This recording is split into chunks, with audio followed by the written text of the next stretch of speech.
Hello welcome back to my YouTube channel. So അപ്പോൾ നമ്മൾ ഇന്ന് വീഡിയോയിൽ ഡിസ്കസ് ചെയ്യാൻ വേണ്ടി പോകുന്ന കാര്യം എന്താണെന്ന് വെച്ചിട്ടുണ്ടെങ്കിൽ നമ്മളൊരു ആൻസർ എങ്ങനെയാണ് നല്ല രീതിയിൽ പ്രസൻറ്റ് ചെയ്യുന്നത്. അതായത് ഒരു എക്സാമിനർ നമ്മുടെ ഒരു ആൻസർ ഷീറ്റ് നോക്കുമ്പോൾ നോക്കുന്ന ഒരു സാറിന് അല്ലെങ്കിൽ ആ ഒരു മാമിന് നല്ല രീതിയിലൊന്ന് ഇഷ്ടപ്പെടുന്ന പോലെ നല്ല രീതിയിലൊന്ന് ഇമ്പ്രസ് ചെയ്യുന്ന പോലെ നമുക്ക് എങ്ങനെയാണ് എഴുതേണ്ടത്, അതിനുവേണ്ടി എന്തൊക്കെ കാര്യങ്ങളാണ് ശ്രദ്ധിക്കേണ്ടതെന്നാണ് ഈ വീഡിയോയിൽ ഞാൻ പറയാൻ വേണ്ടി പോകുന്നത്. അപ്പോൾ നമുക്ക് നേരെ വീഡിയോയിലേക്ക് പോകാം. ആദ്യമായിട്ടുള്ള കാര്യം എന്ന് വെച്ചിട്ടുണ്ടെങ്കിൽ അത് നമുക്ക് എല്ലാവർക്കും അറിയുന്ന ഒരു കാര്യം തന്നെയാണ്. നമുക്ക് നല്ല കോൺഫിഡൻ്റ് ആയിട്ട് ഈ ഒരു ക്വസ്റ്റ്യൻ്റെ ആൻസർ എനിക്കെല്ലാം അറിയാം, A to Z നല്ല ക്ലിയർ ആയിട്ട് അറിയാം, അങ്ങനെ കോൺഫിഡൻ്റ് ആയിട്ടുള്ള ഒരു ടോപ്പിക് ഉണ്ടായിരിക്കുമല്ലോ, അല്ലെങ്കിൽ ആ ഒരു ക്വസ്റ്റ്യൻ ഉണ്ടായിരിക്കുമല്ലോ, അത് നിങ്ങൾ ഫസ്റ്റ് തന്നെ എഴുതാൻ വേണ്ടി നിങ്ങൾ ശ്രദ്ധിക്കണം. അത് ഞാൻ ഇനി പറയാൻ പോകുന്ന കാര്യങ്ങളൊക്കെ മനസ്സിലാക്കി നിങ്ങൾ അത് ഫസ്റ്റത്തെ അറിയുന്ന അത്രയും കോൺഫിഡൻ്റ് ആയിട്ടുള്ള ഒരു ആൻസർ നിങ്ങൾ എഴുതുന്നതായിരിക്കും ഏറ്റവും കുറച്ചുകൂടെ നല്ലത്. പക്ഷെ അതിനൊരു നെഗറ്റീവ് സൈഡ് ഉണ്ട്, അത് ഞാൻ ലാസ്റ്റത്തെ പോയിന്റ് പറയാം. സോ ഇനി രണ്ടാമത്തെ കാര്യം എന്ന് പറയുന്നത് proper headings and sub headings. ഏറ്റവും ഇമ്പോർട്ടൻ്റ് ആയിട്ടുള്ള ഒരു കാര്യമാണ് നമ്മളൊരു ആൻസർ പ്രസന്റ് ചെയ്യുന്ന ഒരു സമയത്ത്. ഉദാഹരണത്തിന് ഇപ്പൊ നിങ്ങൾക്ക് ഒരു 6 മാർക്കിന് അല്ലെങ്കിൽ ഒരു 4 മാർക്കിന് സിക്കിൾ സെൽ അനീമിയാണ് ഒരു ക്വസ്റ്റ്യൻ വന്നിട്ടുണ്ടെങ്കിൽ അപ്രോപ്രിയേറ്റ് ആയിട്ടുള്ള മാക്സിമം ഹെഡിങ്സ് ഉൾപ്പെടുത്തണം. Definition, types, pathophysiology, consequence, clinical symptoms, diagnosis and treatment, ഇത്രയും ഹെഡിങ്സ് നിങ്ങൾ ഉൾപ്പെടുത്തണം. സോ ഇതിപ്പോ ഈ ഒരു ക്വസ്റ്റ്യൻ ബേസ്ഡ് ആണ്.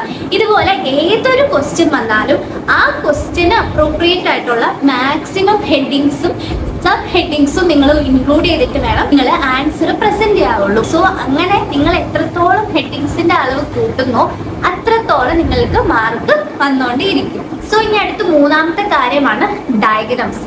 മാക്സിമം പറ്റുന്ന പോലെ എപ്പോഴും ഒന്നിൽ കൂടുതൽ ഡയഗ്രാംസ് നിങ്ങൾ വരയ്ക്കാൻ വേണ്ടി ശ്രമിക്കണം. അതായത് ഇപ്പൊ അനാറ്റോമിയൊക്കെ നമുക്ക് ഡയഗ്രാംസ് ഒഴിവാക്കിയിട്ട് ഒരു പേപ്പർ പോലും ഫിൽ ചെയ്യാൻ വേണ്ടി പറ്റത്തില്ല. കാരണം എന്തായാലും ആ ഡയഗ്രാംസിന് തന്നെ കുറച്ച് മാർക്ക് പോകുന്നുണ്ട്. അതുപോലെ തന്നെ ആണെങ്കിലും ഫിസിയോളജി ആണെങ്കിലും അതുപോലെ തന്നെ ഈ പറഞ്ഞ പോലെ തന്നെ ബയോകെമിസ്ട്രി ആണെങ്കിലും ഡയഗ്രാംസ് പറ്റുന്ന പോലെ തന്നെ ഉൾപ്പെടുത്താൻ വേണ്ടി നോക്കുക. ഇപ്പൊ ചില ക്വസ്റ്റ്യൻസിൽ ഇതിലിപ്പോൾ എന്ത് ഡയഗ്രാംസ് ആണെന്ന് തോന്നുന്നെങ്കിൽ പോലും എന്തെങ്കിലും ഒരു ഉദാഹരണത്തിന് ഇപ്പൊ എന്റെ ബയോകെമിസ്ട്രിയിലെ നോട്ടിലൊക്കെ ആണെങ്കിൽ ഇപ്പൊ ചില ഒരു കണ്ടീഷൻ, ഇപ്പൊ ഹൈപ്പർ ഗ്ലൈസീമിയ വന്നിട്ട് നമ്മുടെ പല പല ഓർഗൻസുകൾ അത് അഫക്ട് ചെയ്യാറുണ്ട് അല്ലെ.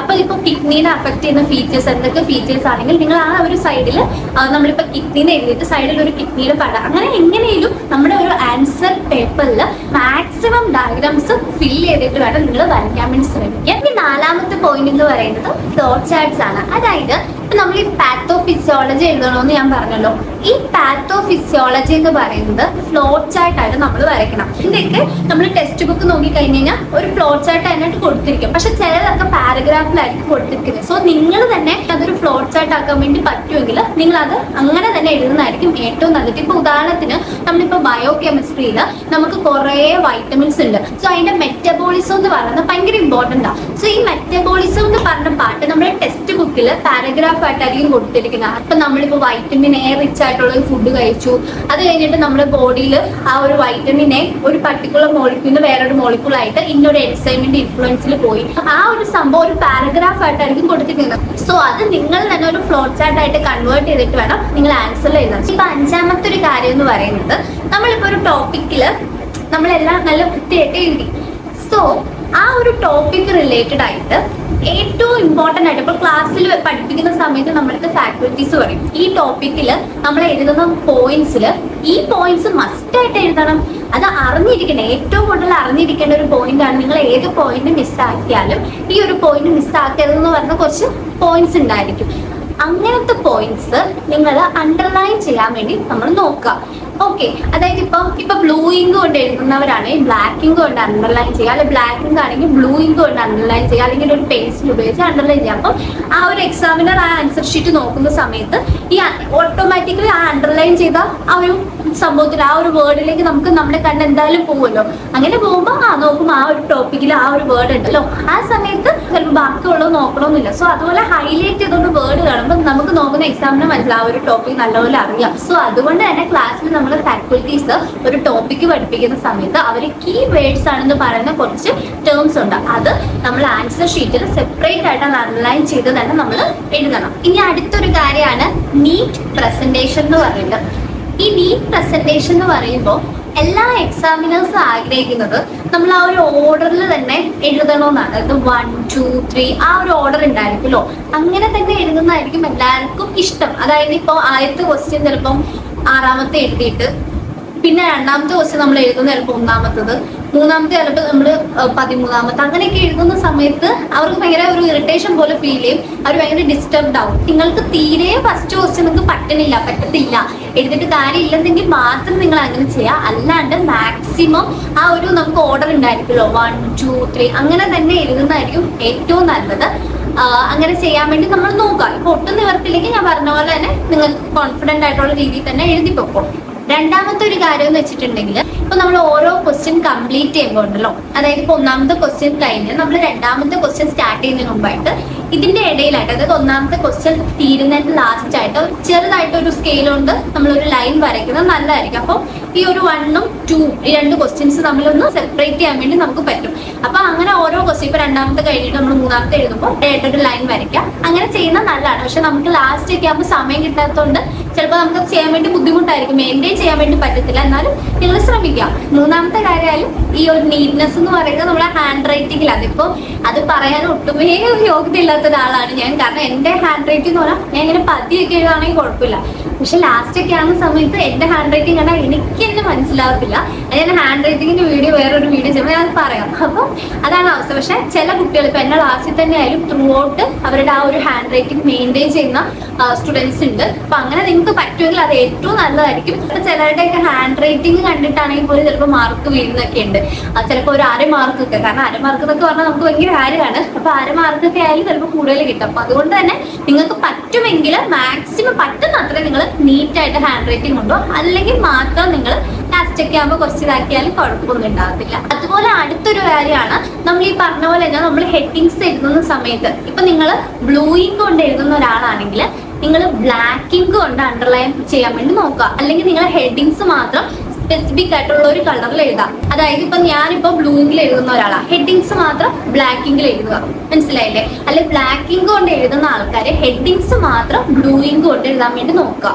അല്ലെങ്കിൽ നിങ്ങൾ അണ്ടർലൈൻ ചെയ്യുമ്പോൾ, അതായത് ഹെഡിങ്സ് അണ്ടർലൈൻ ചെയ്യുമ്പോഴെങ്കിലും ഇപ്പൊ ബ്ലൂ ഇങ്ക് ഉള്ളവര് ബ്ലാക്ക് ഇങ്ക് കൊണ്ട് അണ്ടർലൈൻ ചെയ്യാം, ബ്ലാക്ക് ഇങ്ക് കൊണ്ട് എഴുതുന്നവര് ബ്ലൂ ഇങ്ക് കൊണ്ട് അണ്ടർലൈൻ ചെയ്യാൻ വേണ്ടി നോക്കുക.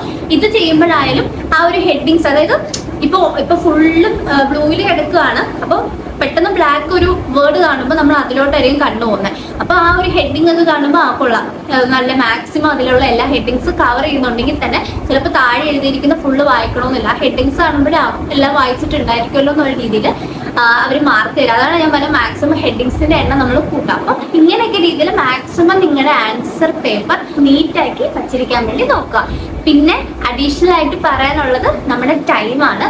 ടൈം എന്ന് പറഞ്ഞിട്ടുണ്ടെങ്കിൽ നമ്മളൊക്കെ ചെയ്യാന്ന് വെച്ച് കഴിഞ്ഞാൽ ഫസ്റ്റത്തെ ഉള്ള ലോങ് എക്സസൈസ് ഒക്കെ ഉണ്ടായിരിക്കുമല്ലോ, അതൊക്കെ മാക്സിമം ലാവിഷായിട്ട് എഴുതും. അപ്പൊ ലാസ്റ്റ് ആകുമ്പോൾ ഷോർട്ട് നോട്ട് ഒക്കെ എഴുതാൻ വേണ്ടി ചിലപ്പോൾ സമയം കിട്ടത്തില്ല. അപ്പൊ മാക്സിമം പറ്റുന്ന പോലെ തന്നെ എല്ലാ ക്വസ്റ്റ്യനും, അതാണ് ഏറ്റവും ഇമ്പോർട്ടൻറ്റ്. അതായത് ഇപ്പൊ ഒരു ക്വസ്റ്റ്യൻ എനിക്ക് അറിയത്തില്ല, തീരെ അറിയത്തില്ലെങ്കിലും എന്തെങ്കിലുമൊക്കെ പൊട്ടത്തരമാണെങ്കിൽ നിങ്ങൾ എഴുതി വെക്കുക, ചിലപ്പോൾ ഒരു 1/2 മാർക്കായാലും കിട്ടും. അതുകൊണ്ട് തന്നെ നിങ്ങൾ മാക്സിമം എല്ലാ ക്വസ്റ്റ്യൻസും നിങ്ങൾ അറ്റൻഡ് ചെയ്യാൻ വേണ്ടി ശ്രമിക്കുക. പിന്നെ വേറൊരു കാര്യം എന്ന് വെച്ച് കഴിഞ്ഞാൽ ഇപ്പൊ എനിക്ക് ഷോർട്ട് നോട്ട് എല്ലാം അറിയാം, എല്ലാത്തിനും എനിക്ക് ഉത്തരം അറിയാം. അപ്പം ഞാൻ എന്നാൽ പിന്നെ അറിയുന്ന അത്രയും എല്ലാത്തിനെയും കംപ്ലീറ്റ് എഴുതാൻ വേണ്ടി നിൽക്കരുത്. ഇപ്പൊ നിങ്ങൾ ഒരു ഷോർട്ട് നോട്ട് എഴുതി, ആ ഷോർട്ട് നോട്ടിൽ ഒരു 4 മാർക്കിൽ ഒരു 2 അല്ലെങ്കിൽ ഒരു 2.5 മാർക്ക് കിട്ടാനുള്ള, നമുക്ക് അറിയാലോ, നമുക്ക് എഴുതുമ്പോൾ ഇതിനൊരു 2.5 എഴുതാനുള്ള ആയിട്ടുണ്ട്, ഒരു ഡയഗ്രാംസും ഫ്ലോ ചാർട്ടും പോയിന്റ്സ് ഒക്കെ എഴുതുമ്പോൾ അത്യാവശ്യം ആയിട്ടുണ്ടെങ്കിൽ പിന്നെ നിങ്ങൾ കുറച്ച് നിങ്ങൾക്ക് ഇനി എന്തെങ്കിലും ഫില്ല് ചെയ്യാനുണ്ടെങ്കിൽ കുറച്ച് ഗ്യാപ്പ് വിട്ടിട്ട് അടുത്ത ക്വസ്റ്റ്യൻ വേണ്ടി ചെയ്യാൻ വേണ്ടി നോക്കാം. അല്ലാണ്ട് നിങ്ങൾക്ക് അറിയുന്ന എല്ലാ നോളജും ആ ഒരു ക്വസ്റ്റ്യനിൽ തന്നെ എഴുതിക്കൊണ്ടിരുന്നാൽ പിന്നെ ബാക്കിയുള്ള എല്ലാ ക്വസ്റ്റ്യൻസും പോകും. അതിൽ നിന്ന് നിങ്ങൾക്ക് 1 മാർക്ക് പോലും കിട്ടാത്ത അവസ്ഥ. അതുകൊണ്ട് തന്നെ എല്ലാத்தைയും നിങ്ങൾക്ക് അറിയാമെങ്കിൽ അറിയാവുന്നതെന്ന് കുറച്ച് എഴുതിയിട്ട് പിന്നെ ഗ്യാപ്പ് ഇടുക, എന്നിട്ട് ബാക്കി വന്നിട്ട് ഫില്ല് ചെയ്യുന്നതായിരിക്കും ഏറ്റവും നല്ലത്. അല്ലാണ്ട് ഇപ്പം എനിക്കൊക്കെ പറ്റിയിട്ടുള്ള, എൻ്റെ എക്സാമിനൊക്കെ പറ്റിയിട്ടുള്ള എനിക്കിപ്പോൾ അറിയാവുന്ന ക്വസ്റ്റ്യൻ ഉണ്ടെങ്കിൽ ഞാൻ ആ പഠിച്ച അത്രയും ബുക്ക് മൊത്തം എഴുതി വെക്കും. ബാക്കി എനിക്ക് ക്വസ്റ്റ്യൻ എഴുതാൻ വേണ്ടി സമയം കിട്ടത്തുമില്ല, ബാക്കിയുള്ള ക്വസ്റ്റ്യൻസ് അറ്റൻഡ് ചെയ്യാൻ വേണ്ടി പറ്റില്ല, അതിലുള്ള മാർക്ക് കിട്ടാതെ ഒന്നും ഇല്ലാണ്ടായിപ്പോ. അതുകൊണ്ട് നിങ്ങൾ അത് മനസ്സിലാക്കി ബുദ്ധിപൂർവ്വമായിട്ട് നിങ്ങൾ ആൻസർ എഴുതാൻ വേണ്ടി നോക്കുക. സോ അപ്പൊ ഇത്രയൊക്കെയാണ് എനിക്ക് മെയിൻ ആയിട്ട് നിങ്ങൾക്ക് പറയാനുള്ള കാര്യം എന്ന് വെച്ചാൽ കുറെ പേർക്ക് എക്സാംസ് ആയി. അപ്പൊ കുറെ എനിക്ക് മെസ്സേജ് ഇട്ട് ചോദിച്ചിട്ടുണ്ടായിരുന്നു. പിന്നെ എനിക്കും എക്സാം ആയതുകൊണ്ടാണൊന്നും ചെയ്യാൻ വേണ്ടി പറ്റാത്തത്. സോ അതൊക്കെ മനസ്സിലാക്കി നല്ല രീതിയിൽ ആൻസർ പ്രസന്റ് ചെയ്യാം. അപ്പൊ അത്രേ ഉള്ളൂ. അപ്പൊ അടുത്തൊരു വീഡിയോയിലേക്ക് കാണുന്നതായിരിക്കും. Bye bye.